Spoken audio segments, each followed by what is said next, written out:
Ketika orang menggunakan uang gereja, dana gereja, kapasitas kejabatannya, pangkatnya, kekuasaannya itu untuk kepentingan diri sendiri. Hai sahabat Iksa, selamat datang lagi di Iksa Podcast. Hari ini masih sama si sang hebat nih, Pak Albertus Pati. Terima kasih Pak Albert, hari ini sudah masih kita lanjut nih podcastnya. Siap. Pak, gimana nih mau bahas tentang keterbukaan gereja dan akuntabilitas gereja? Ya nggak usah ngomong gereja deh Pak, semua pelayanan gitu. Ya. Soalnya saya juga sendiri sebagai manusia mungkin masih belum terlalu terbuka ya Pak, masih belum terlalu transparan gitu. Bagaimana kita sebagai jemaat ekspektasinya gereja harus terbuka sama kita gitu Pak. Ya, jadi memang gini, itu ada keterbukaan itu memang sesuatu yang harus dilakukan sebetulnya ya. Tapi kadang-kadang gereja punya pertimbangan macam-macam. Ini kan saya orang dari gereja ya. Saya suka selalu katakan, yuk kita harus keterbukaan, ya, transparansi dan sebagainya. Tapi sampai batas mana tuh transparansi? Misalnya alasannya ada batas begini. Pak? Ada dong. Ada ya?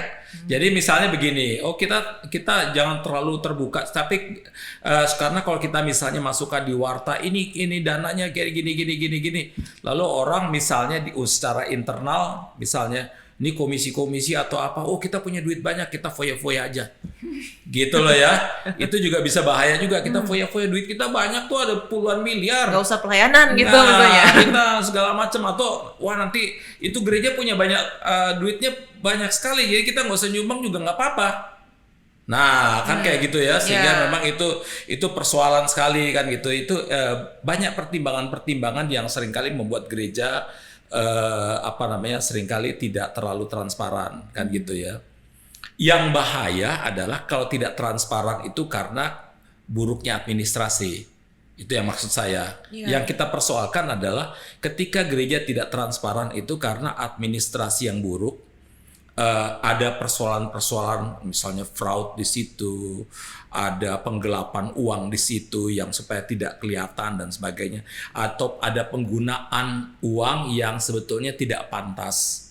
Misalnya untuk satu contoh ya, kalau saya ngomongnya asal aja karena saya pendeta, misalnya beliin mobil untuk saya yang mahal misalnya, beliin rumah untuk saya yang bagus dan sebagainya.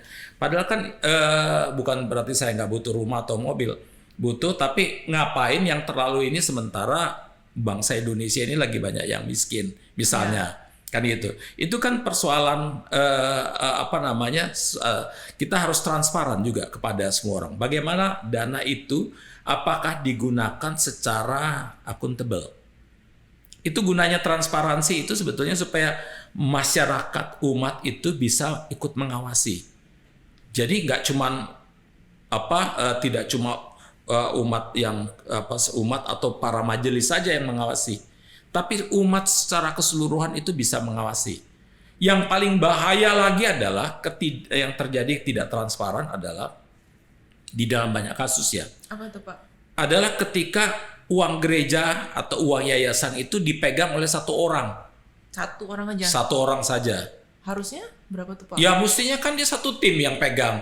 Ada bendaharanya, ada bendahara 1, ada bendahara 2, ada bendahara 3. Saling cross check gitu. Betul, ya Pak ya. kan gitu. Biar nggak masuk satu kantong aja gitu. Betul. Tapi ini dananya misalnya saya karena punya pengaruh besar di gereja misalnya ini ya. Saya bisa bilang nggak apa-apa, dana-dananya masuk ke saya aja, percaya aja nih, saya kan hamba Tuhan. Ya.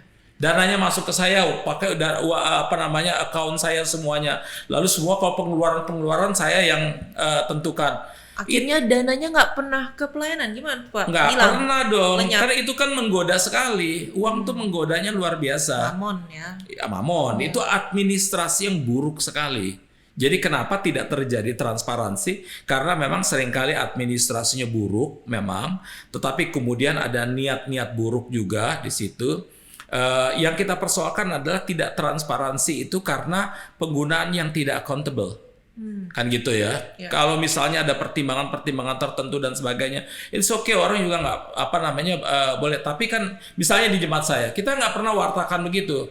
Tetapi pada jemaat kita kasih tahu, kalau you mau tahu tentang uang kita, You mau ini silakan tanya, kita akan kasih tahu.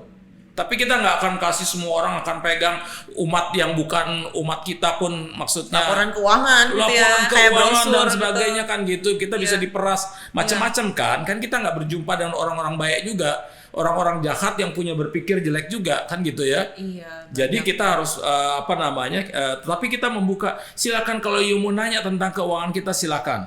Kita open dan sebagainya. Kita nggak ada masalah. Tapi nggak dibuka begitu. Transparansi kan itu maksudnya ya. Jadi ada kalau saya katakan transparansi terbatas lah ya. Gitu ya. Jadi ada yang bisa kita sampaikan, ada yang tidak bisa kita sampaikan. Tetapi intinya adalah di balik itu adalah sebetulnya dengan transparansi adalah kata transparansi itu kita membuka diri untuk dikoreksi, kita membuka diri untuk dikontrol juga oleh orang lain. Kita punya mekanisme kontrol yang bagus.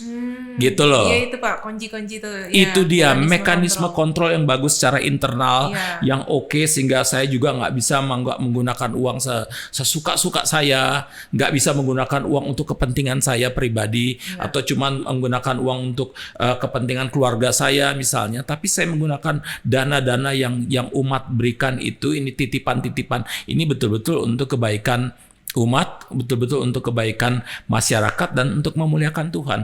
Berarti transparansi tuh Pak, kalau mau balik lagi ke salah satu prinsipnya IKSA ya, itu kan transparansi dan komunikasi yang jujur tuh. Betul. Nomor 5. Jadi transparansi dan komunikasi yang jujur tuh sebenarnya nggak cuma lewat bibir kan Pak. Itu tapi tadi Pak Albert bilang melalui administrasi. Balik lagi ke 3A, attitude, akuntabilitas, dan administrasi. Gitu. Nah, tapi saya nih sering dibilangin gitu Pak, pas kecil gitu, jangan bohong gitu.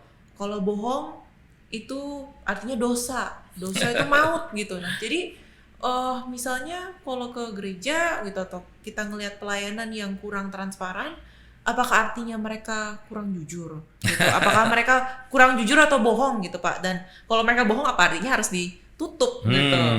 Ya. Gimana jadi tuh, Pak? ini kalau soal bohong itu punya itu persoalan etis sebetulnya.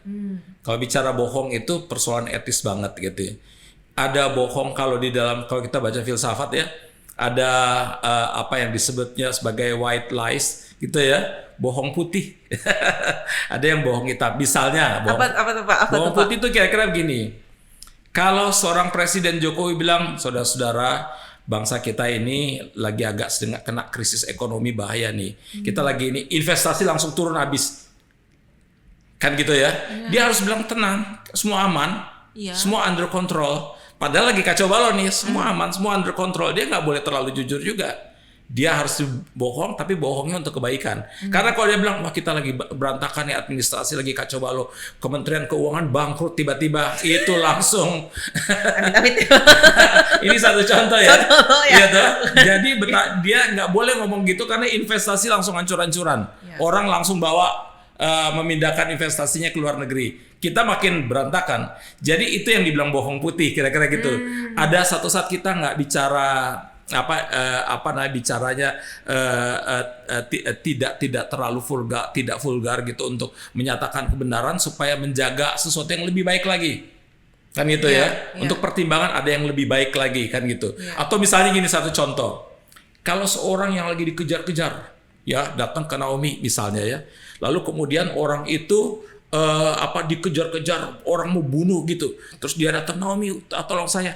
Kamu masuk di rumah saya aja. Masuk, lalu lihat dia padahal udah cedera dan sebagainya. Orang datang, Naomi, di mana itu orang itu? Kalau Naomi bilang, tuh di dalam rumah gue, mati dia. Tapi Naomi bilang, waduh saya nggak lihat tuh, mungkin ke sana ya. Kan gitu ya. Itu bohong putih. Dia dalam rangka menyelamatkan dia kan? Kan gitu ya. Jadi istilahnya bohong itu dilihat dalam konteksnya juga. Nah, kalau yang Naomi maksudkan adalah bohong adalah ketika orang menggunakan uang gereja, dana gereja, kapasitas kejabatannya, pangkatnya, kekuasaannya itu untuk kepentingan diri sendiri. Kan gitu ya. Lalu kemudian ketika misalnya dana ditanya mana uangnya beres, wah semuanya beres, aman-aman. Berikan untuk gereja, pakai ayat-ayat yang bagus-bagus. Supaya Anda memberi. Tetapi mungkin umat punya spiritualitas yang tinggi untuk memberi. Tapi gereja sebagai institusi nggak punya spiritualitas yang tinggi untuk memanage. Padahal di dalam itu harus dua-duanya. Kita dorong umat untuk memberi supaya mereka punya spiritualitas, iman yang kuat, lebih komitmen yang berapi, kokoh. lebih bertumbuh gitu. Betul, ya Pak ya. supaya kok saya memberi untuk Tuhan, tapi harus diimbangi juga institusi yang punya spiritualitas tinggi. Uang yang kami dapatkan itu untuk menjadi berkat bagi siapapun, untuk memuliakan Tuhan. Kalau cuman orang disuruh Kak sumbang, tapi ternyata di sini manajemennya kacau balau, administrasinya berantakan, tidak attitude-nya kacau, accountability-nya hancur-hancuran, sudah selesai, orang nggak percaya lagi pada gereja. Lenyap ya Pak ya. Jadi memang harus dua-duanya. Selama ini yang saya sayangkan ya Naomi, Apa Pak? pendekatan banyak gereja adalah supaya kita membuat spiritualitas umat untuk memberi. Iya. Tetapi pendekatan yang sebetulnya sekarang lagi ditekankan oleh ICCSA. Iya. Sekarang setelah saatnya di mana gereja-gereja dan institusi-institusi Kristen punya spiritualitas mengadministrasikan keuangan mereka dengan baik dan bertanggung jawab dan transparan, accountable. Dan itu adalah kunci dari kejujuran. Yes. Salah satu langkah yang mereka bisa Betul lakukan sekali. Pak ya. Betul. Kita lakukan bersama. Iya. Terima kasih Pak Albert Sama-sama. untuk kunci dari kejujuran dan Iya. untuk tidak menjadi pembohong Betul. dalam institusi agama. Terima kasih Pak Albert. Sama-sama. Terima kasih sahabat Iksa sudah ikutin podcast hari ini. Jangan lupa like, subscribe, dan komen. Dan kalau ada pertanyaan, masukin aja ke comment box-nya ya.